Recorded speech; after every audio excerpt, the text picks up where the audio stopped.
Double 90 ప్రచుకునికి BJP నేత తిరుపతిరావు గారికి, మన జనసేన నేత సుజాత గారికి, వైఎస్ఆర్సీపీ నేత లక్ష్మణరావు గారికి నా నమస్కారాలు తెలియజేసి పాటిస్తున్నాను. శుభోదయం.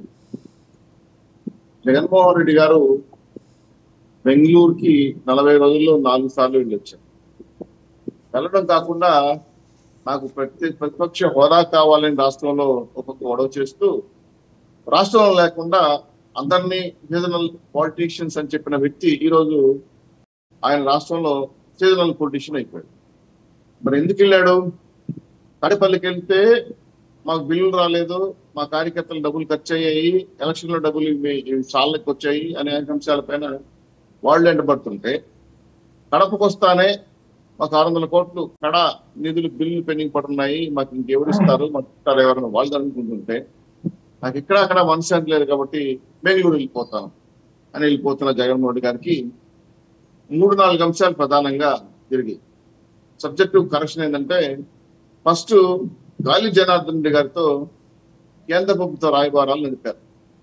అయితే కేంద్ర ప్రభుత్వం బీజేపీ నాయకులు కర్ణాటక ప్రభుత్వానికి ఇన్స్ట్రక్షన్ ఏంటంటే, అంటే బీజేపీ నాయకులకి గాలి జనార్దన్ రెడ్డి డ్రైవర్ కూడా మా గడపలోకి రాకూడదు అని చెప్పి ఆర్ఎస్ఎస్ నేతలు ఖచ్చితంగా చెప్పడంతో 2 రోజులు డిస్కస్ చేసిన గాలి జనార్దన్ రెడ్డికి కాకపోవడం వల్ల ఇది ఎట్లా అనేసి మళ్ళా ప్రశ్నార్థకంగా మారి గతంలో ఆయన అనుచరులతో కూడా డిన్నర్ ఇచ్చాడు మన వైట్ హౌస్. అవన్నీ కూడా ఫలితాలు రాలా. ఇంకా ఏ పని కాదని చెప్పి అకౌంట్స్ ప్రధానంగా ఏ జిల్లాలో ఎందుకు డబ్బులు ఖర్చు పెట్టారు, ఆ డబ్బులు నిక్కువండి అని చెప్తే, మా జిల్లాలో పెద్దిరెడ్డి గారు కొంచెం వెనుకుంటే సజ్జల రామకృష్ణారెడ్డి గారు ఫోన్ చేపించి డబ్బులు చెక్కకపోతే మీరు చర్యలు తీసుకుంటామని చెప్పడంతో ఆయన నయానో భయానో కాళ్ళ వెళ్ళబడి కొంత డబ్బు ఎదుగు ముట్ట చెప్పాడు, కొంత డబ్బుకు వాయిదా తీసుకొచ్చాడు. అలాగే వైవి సుబ్బారెడ్డి పూర్తి స్థాయిలో అకౌంట్స్ ఇవ్వలేదని దూరంగా ఉన్నాడు. అలాగే విజయసాయి రెడ్డి అసలు వేరే పార్టీ పెట్టాలని ఆయన తిరుగుతున్నాడు. సజ్జల రామకృష్ణారెడ్డి గారేమో కొంత పేటిఎం బ్యాచ్ గా ఉన్నటువంటి ఐపాక్ గా పనిచేసినప్పుడు వాళ్ళ అకౌంట్స్ తెల్లదని ఆయన మ్యాన్ హ్యాండ్లింగ్ చేశారని కూడా తెలిసింది. ఇది కాకుండా రెండో అంశం ఏంటంటే, రాష్ట్రంలో శాంతి భద్రతను విధ్వంసం చేయడానికి నెలకి 1000 కోట్లు బడ్జెట్ కేటాయించినట్టు, అది ఎలా చేయాలి, ఎవరి ద్వారా చేయించాలని పైన వ్యూహం రచిస్తున్నారని ఒక పాయింట్. ఇంకా మూడో పాయింట్ ఏంటంటే, డికే శివకుమార్తో నాకు కొంచెం ఇక్కడ భద్రత కల్పించండి, నా వీలైతే నా పార్టీలో నాతో ఉన్న 11 మంది ఎమ్మెల్యేలు నాతో సహా కాంగ్రెస్ చేరే అవకాశం ఉందా పరిశీలించండి, ఎట్లా ఎంపీలు నా మాట వినట్లేదని చెప్పి శివకుమార్తో కొంత ప్రయత్నాలు చేస్తున్నారని ఇంకో వాదన. ఈ 3 అంశాలు ప్రధానంగా జగన్మోహన్ రెడ్డి గారు చేసిన కార్యక్రమాలు. దీంట్లో భాగంగా పవన్ కళ్యాణ్ గారు ఈరోజు కుప్పం లాంటి కర్ణాటక ప్రాంత బార్డర్లో ఉన్నటువంటి ఏనుగుల సంచలనం వల్ల కొన్ని 100 ఎకరాలు నష్టపోతున్నాయని పైన కుకీ ఏనుగుల ద్వారా ట్రైనింగ్ తీసుకొని వాటిని అరికట్టాలన్న ఆలోచనతో ఉన్నాం. గతంలో వీటిపైన పవర్ కంచె వేయటం వల్ల ప్రాణాలు సాగింది కాబట్టి దాన్ని ఆపేశారు. తపాసులు కాల్చి భయపడిచ్చి కొంత తరిమేవాళ్ళం. కానీ అడవి ఏనుగులు కొంచెం క్రూరంగా గా ఉంటాయి కాబట్టి తిరిగి దాడి చేయడం మొదలు. వాటి పరిష్కార మార్గం ఏంటంటే ఏనుగులతో ట్రైనింగ్ అయిన కుక్కీ ఏనుగులతో తీసుకురావాలని ఆలోచన. మీరు అంశం దాని ఒక అంశం అయితే, మీరు చెప్పిన అంశం ప్రధాన అంశం.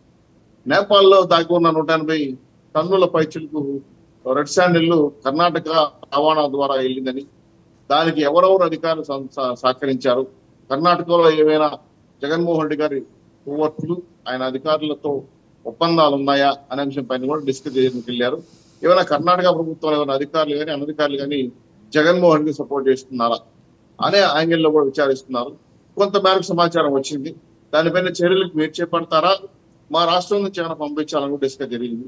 టోటల్ గా ఏంటంటే, అవినీతి సామ్రాజ్యాన్ని నిర్మించుకున్న జగన్మోహన్ రెడ్డి గారి వెనుక తొవ్వే కొద్దిగా వస్తున్న సమాచారాన్ని కొంత కట్టుబిద్ధంగా చేసుకొని రేపు ఎవరెవరు దీంట్లో బాధ్యులో చూసుకొని చేయాల్సిన అవసరం ఉంది.